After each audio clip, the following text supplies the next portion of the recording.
guys, Ash here coming at you today, Ray Shadow Legends. Welcome to the video, guys. Word on the street is yours truly has been sleeping on one of the top 5, top 10 HYDRA damage dealers in all of HYDRA, well, Clan Boss, right? Obviously. One of the best damage dealers in the game, and it's a champion that I can't really call him free. I think farmable maybe is the right word. It's a champion that all of you guys will get your hands on eventually in the game because it's a Doom Tower hard champion. It's VARL the Destroyer. I've had this guy for years now and I've never used him. I've heard whispers, I've heard murmurs on the street that VARL's a beast, right? As a matter of fact, I collabed with Scratch recently on his channel and we were talking a little bit about him. He included him on his top HYDRA nukers in the game list. And I was like, yeah, dude, I hear that, but I've not experienced it. I have not done it myself. So today we're gonna do it. I'm gonna put him in my best damn build that I can think of and share it with you guys and share the results. I'm gonna put him on a good squad, right, with a well-balanced team, and I'm gonna see if he can out-damage one of my other top damage dealers, in this case, Wall Master Arthurian, okay? So anyway, what does he do and why is he so compelling for HYDRA Clan Boss? He's an attack base, Spirit Affinity, Orc Champion, again, Doom Tower farmable. When do we get him? Let me pull it up. So you guys let me know where you are on this list right now. VARL is the 4th, so that's not too bad, actually. I was thinking he was like where Vassal of the Seal is. I actually don't mind Vassal that much either, but overall, man, oof. Ginro the Stork, Granjar, Chromax, Vassal's all right, Basatha's all right, VARL is hopefully amazing after today, but then, I don't know, I'm so underwhelmed. I'm a broken record here. I'm beating the proverbial dead horse on you guys again, but please, Plarium, please, buff these A and B, bring back, make secret rooms awesome again, Plarium. Add some soul stones for these champions, please. Excuse me, did I ask for any questions? Anyway, I digress. Let me know where you are on the hard track and also on the normal track. Like, who's the most recent champion that you've unlocked on your accounts? Anybody, anywhere else, anybody, excuse me, out there complete any of these 2 runs. So VARL's one of those champions. On his A1, attacks one enemy with a heal, 30% of the damage inflicted. I love that he has his built-in kind of lifesteal mechanic on the A1. Lay waste and AoE attack with a 100% chance of placing a weaken. Also, the big version of decrease attack on those enemies who receive weaken. So weaken and decrease attack on a 3-turn cooldown. Sign me up. 2 of the fundamental debuffs inside the game for damage mitigation and damage maximization, right? On the A3, Calamity Torrent. I heard this hits very hard. We're talking over 1 million damage on HYDRA heads. Attacks one enemy, ignores 30% of the target's defense, destroys the target's max HP by 50% of the damage inflicted. Place a block damage buff on this champion for 1 turn if the attack kills an enemy. I want to try this out in the arena, just a quick one-shot to see what he can do there. Overall grading, by the way, on hellhades.com on VARL Destroyer is a whopping 4, which is a very, very high score. They give him Clan Boss 4.5, HYDRA 5 out of 5, Ice Golem, Dragon, Fire Knight, Spider 4 out of 5 everywhere. Doom Tower Wave, Shogun's Grove a 4 out of 5. Look at the Doom Tower bosses. Scarab King because of the A3. Eternal Dragon, just hard-hitting abilities in general, basically a 3.5 or better almost everywhere with the exception of Dreadhorn. He has a 3.8 multiplier on his A1. He has a 4 multiplier on his A2.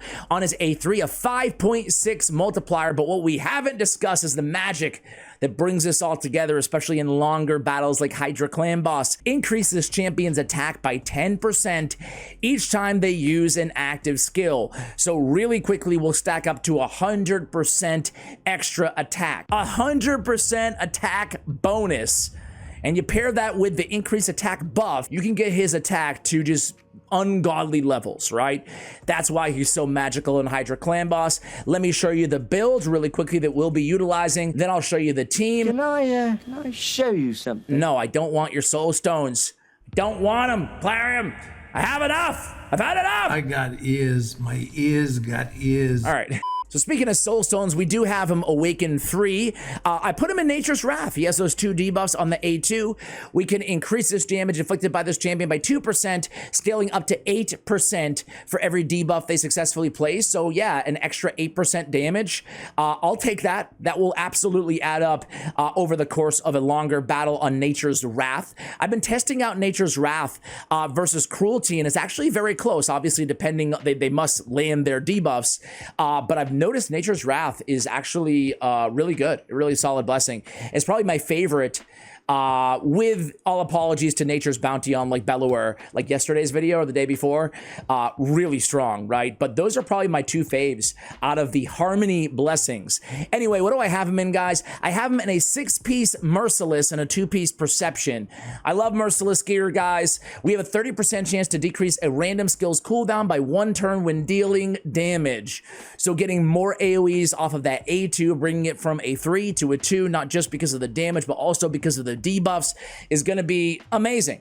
Going back with, you know, back-to-back or close to back-to-back A3 abilities are going to be, it's going to add up. There's going to be a lot of damage, right? So the combination of that reflex dynamic, provided they're dealing damage, which all of his skills do, along with a 35% ignore defense, is extremely valuable. We get the speed, the attack, the crit damage, all of which he benefits from as well.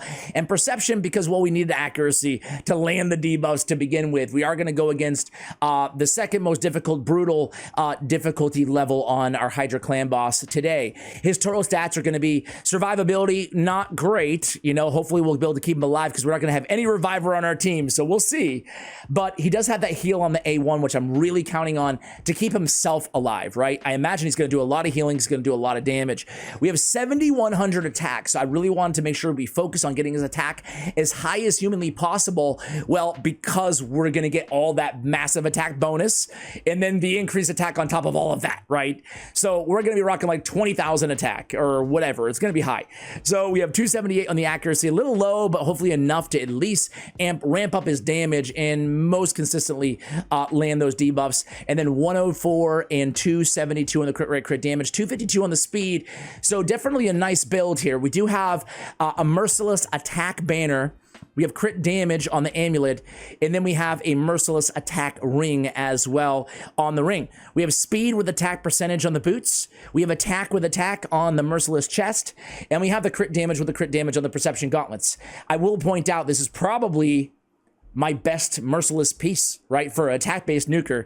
I don't see how we can get much better than this. You know, the rolls could have been a little bit better, obviously, but getting the speed, the crit rate on the mythical stat, and then the attack percentage with the attack percentage is definitely one of my crown jewels, so to speak, for the account. So much so that I actually made this a global preset on my account, right?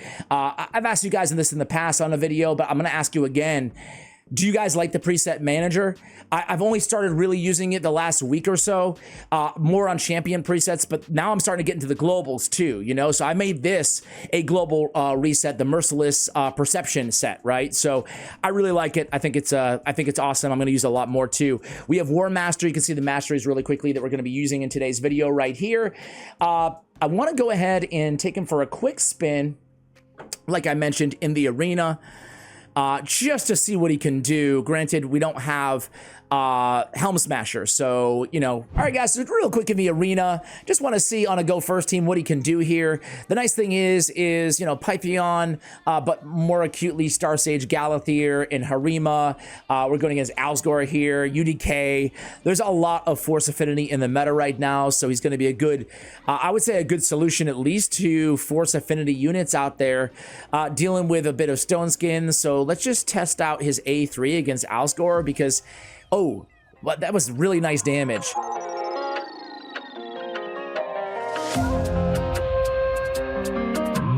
And he puts the block damage on himself as well. Keep that in mind. Let's see if we can steal some of this. Not much. Get a lot of resist on Sun Wukong. But that was a hard hit. That was a hard hit for sure on the A3. And with Savage gear as well, it would be a lot harder. Keep that in mind. Let's see. Let's just go in with the Ally Protection, I guess, here on the Incarnate. And let's try out the A2. I mean, definitely some nice damage there, right? We got both the revives on cooldown now on the enemy team. So we can start... Hopefully, Sun Wukong can finish things like right away with the A2. Let's just A2 on Pythion. And he does. Well, Sun Wukong doing what Sun Wukong does right there.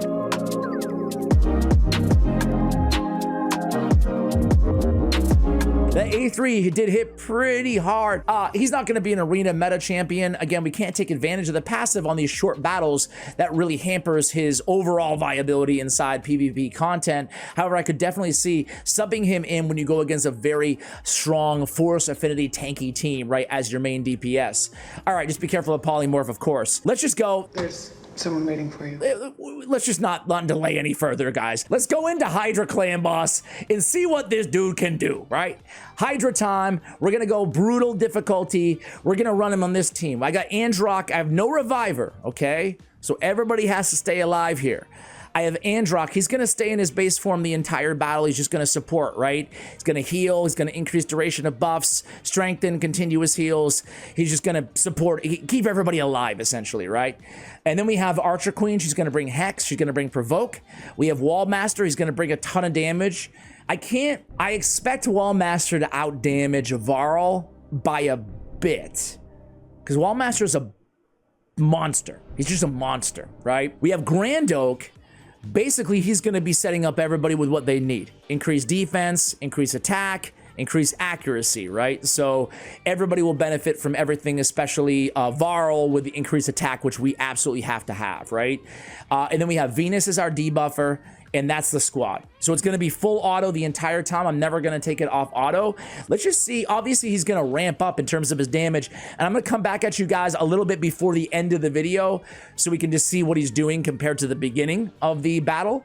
But I just want to see what he starts out hitting as. I want to see if the numbers blow me away or if he needs 150K on the AoE. Nothing too crazy there, you know, per hit or so. I want to see what his... I'm going to wait till a couple of these heads get decapitated, and then we'll cut till the end.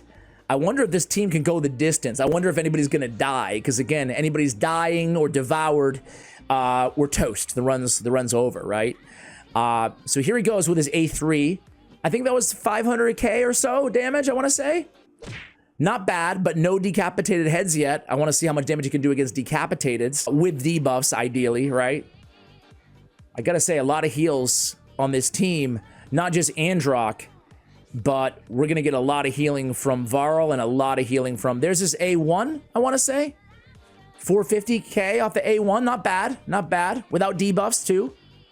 Here comes his AoE. Let's see. Okay. Okay. That was a big Wallmaster AoE there. Here he goes. 790,000 on the head with debuffs. I mean, that's some nice damage, right? If we can scale that up depending on when he gets that attack boost as well. I mean, who knows? We could be hitting for AoEs around 6 million, 7 million. Who knows, right? 800,000 now? Okay. Now we're starting to cook a little bit. Like, this is damage that could justify a permanent spot, and definitely on one of my teams, and definitely just... Here comes...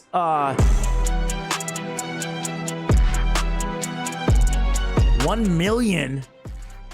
That's some nice damage. What I'm competing with right now is, you know, could I have like a Mikage team instead of... Could I have a Mikage and a Boro team, you know? Like, is he going to be able to out-damage that combo? Obviously, I'd have to find a spot for Mikage there, but I saw 600,000 on the Force Affinity. But look at this damage overall as a team, man. 34 million in 8 turns. It's a freaking good start. Let's just say that, right? All right, let's see. I want him to have, like, I don't know, one more turn. Hopefully that fear doesn't... okay. Not much there. Not much on that one, but... All right, I'm going to come back at you guys, I guess, at the end. We'll see what he does overall. We'll see when he, you know, fully ramps up here, how much damage he's putting out on these AoEs and these single target attacks as well. Here he goes again. This is A1, I want to say. Yeah, nothing much there. All right, I'll be back at the end, guys. See you in a second. All right, guys, here we are at 1385 total turn count, full auto. And look at the damage. We are looking pretty good here. And check out VARL. He's next up, I want to say. Maybe not, maybe so. Okay, not next up. There we go, here he comes. So 1.6 milli, 1.6 million on a one hit. Here comes the AoE, I think. Let's see. I wasn't sure if that was his A3 or his A1 though. I did not notice. But let's see what he does next here. Every head is decapitated. I didn't even see the damage. I wasn't fast enough, and I can't rewind. But I think it was good. Let's just keep watching till the end, man. This is a lot of damage.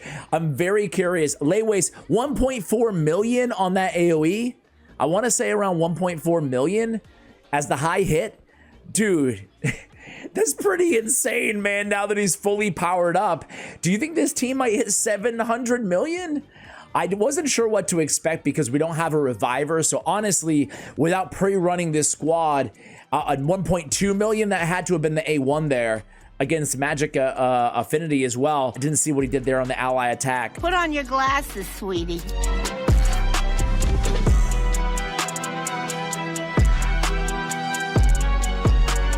But I wasn't sure if this team would even survive. Androck basically had that on lockdown, right? But man, I'm curious to see what the damage is going to look like between all the DPS on this team. Another 900k or so on that AoE attack. But it's the single hitters. I mean, those are some serious nukes, guys, right? And they really add up with the Hex debuff, of course. There he goes, 933. Not bad with an A1. I'm imagining that was his basic skill, hitting for 900k. No big deal now that he has the fully escalated or revved up passive. Here he comes again. I'm just staring at that turn meter. Here he goes. Boom. 856. No big deal. I think his AoE is up next here, and we're almost at the end. I'm just going to stay with you guys till the end of this video. Man, you guys were right about this dude. You were right about this guy. He's absolutely, as I was saying in the beginning of the video, Scratch was right, man. This dude is a top 10. 1.2 million on the AoE. Oh my gosh. He's picking up like 5-6 million total maybe there. I don't know. I didn't obviously add it all up. Here comes maybe the A3 up next. But he's, oh, another, the AoE 1.2, 1.3. Man, we might hit it, guys. I think if I took it off auto, we could hit it. But let's just see what happens. It's really nice to have Grand Oak on the team too, to have the increase attack, you know, every turn basically. 1.6 million. Ooh, we're gonna hit it, guys. Look at this. The race to 700 million damage here. I wasn't expecting it from this squad. The final tally damage-wise is gonna be fun to watch though. All right, for those of you who didn't just fast forward, just like, let me just see how much damage he did, Ash. Why would I? No. All right, we're almost there. 20 turns left. Can we do it? We're inching our way there. Okay, 1.2 million there. Oh, it's gonna come down to the wire. We need a couple AoEs. Okay, okay. Oh, we've got this. We've got this. Come on.